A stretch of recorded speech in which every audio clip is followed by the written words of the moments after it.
रेगिस्तान, धूप में नहाया हुआ, खामोश। लेकिन इस खामोशी में एक तूफान पल रहा था। मंजू। मंजू, रेत उसका हथियार, उसका इशारा, मौत का फरमान। 10 साल पहले रेगिस्तान में एक दानव जाग गया था। मंजू। उसकी आंखें रेत के तूफान सी, गुस्सा और बर्बादी का भूखा। मंजू कोई आदमी नहीं था, वो एक आफत था, रेत का राक्षस। गांव उजड़ गए, खेत सूख गए, हर तरफ वीरानी छा गई थी। लोग अपने घरों को छोड़ने पर मजबूर हो गए थे। मंजू का कहर हर तरफ बरस रहा था। उसकी तबाही ने हर कोने को अपनी चपेट में ले लिया था।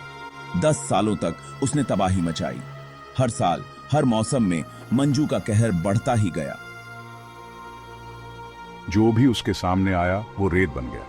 लोग अपनी जान बचाने के लिए भागते रहे, लेकिन मंजू से बच पाना नामुमकिन था। मंजू का डर हर दिल में घर कर गया। लोग अपने घरों में छुपने लगे, लेकिन कोई भी जगह सुरक्षित नहीं थी। उम्मीद धीरे धीरे खत्म होती जा रही थी। लोग अपने भविष्य को लेकर निराश हो गए थे। हर तरफ मायूसी का माहौल था। बच्चे रोते थे, माएं बेबस थीं, परिवार टूट रहे थे। हर कोई मंजू के खौफ से त्रस्त था। आसमान से बस रेत बरसती थी। हर दिन, हर रात मंजू का कहर जारी था। मंजू का खौफ एक काला साया बनकर छा गया। हर कोई उसकी छाया से डरता था। 10 साल का खौफ, 10 साल की बर्बादी। हर जगह सिर्फ तबाही के निशान थे। क्या कोई मंजू को रोक पाएगा? क्या कभी इस तबाही का अंत होगा? लोग आसमान की तरफ देख रहे थे, उम्मीद की एक किरण की तलाश में। अंधेरे में एक किरण दिखाई दी। यह किरण एक नई शुरुआत का प्रतीक थी। आकाश में उड़ता हुआ एक साया। यह साया था अनिश, एक रहस्यमयी योद्धा। अनिश एक जवान, साहसी और निडर योद्धा। निडर, उसके पास अद्भुत शक्तियां थीं। वो उड़ सकता था। उसकी शक्तियां उसे दूसरों से अलग बनाती थीं, और वो भेड़िया बन सकता था। उसकी यह शक्ति उसे और भी खतरनाक बनाती थी। अनिश को खबर मिली थी अपने लोगों की पीड़ा की। गांव के लोग संकट में थे। वो आया था मंजू का सामना करने। मंजू, जो गांव के लोगों के लिए एक बड़ा खतरा था, उसे रोकने। अनिश का उद्देश्य था मंजू को हराना और गांव को बचाना। सीखी थी। हवा उसके पंखों से खेल रही थी। यह हवा उसे और भी ताकतवर महसूस करा रही थी। अनिश की आंखों में एक जुनून था। यह जुनून उसे मंजू से लड़ने की हिम्मत दे रहा था। मंजू को हराने का जुनून। अनिश जानता था कि यह लड़ाई आसान नहीं होगी, लेकिन वह तैयार था।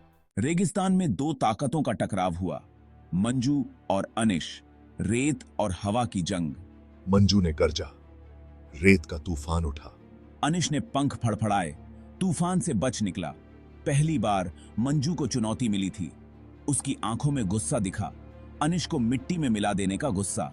अनिश जानता था यह आसान नहीं होगा। मंजू बहुत ताकतवर था, उसे अपनी पूरी ताकत लगानी होगी। अचानक अनिश का रूप बदल गया। एक चीख के साथ वो एक विशाल भेड़िया बन गया।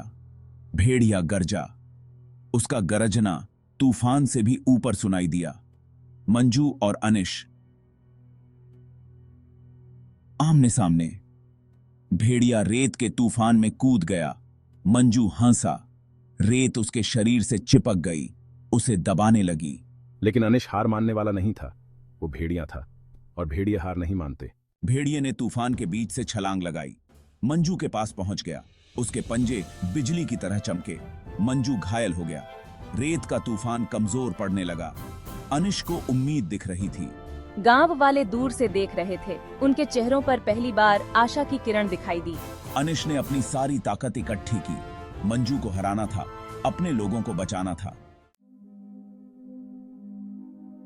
एक आखिरी वार, मंजू चीखा। उसकी आवाज रेगिस्तान में गूंज उठी, जैसे किसी प्राचीन युद्ध की गाथा सुनाई दे रही हो। रेत बिखर गई। मंजू गायब हो गया। तूफान थम गया। रेगिस्तान की हवाओं ने मानो एक नई कहानी लिख दी हो। अनिश वापस अपने आदमी वाले रूप में आ गया।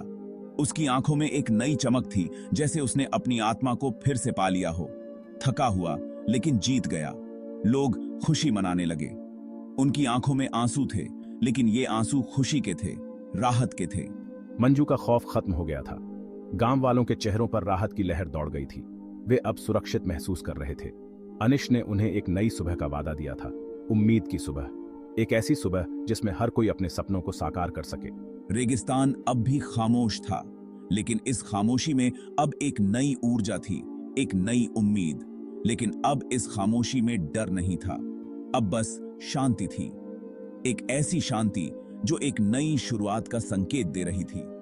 रेगिस्तान की रेत में अब एक नई कहानी लिखी जा रही थी, एक नई सुबह की कहानी।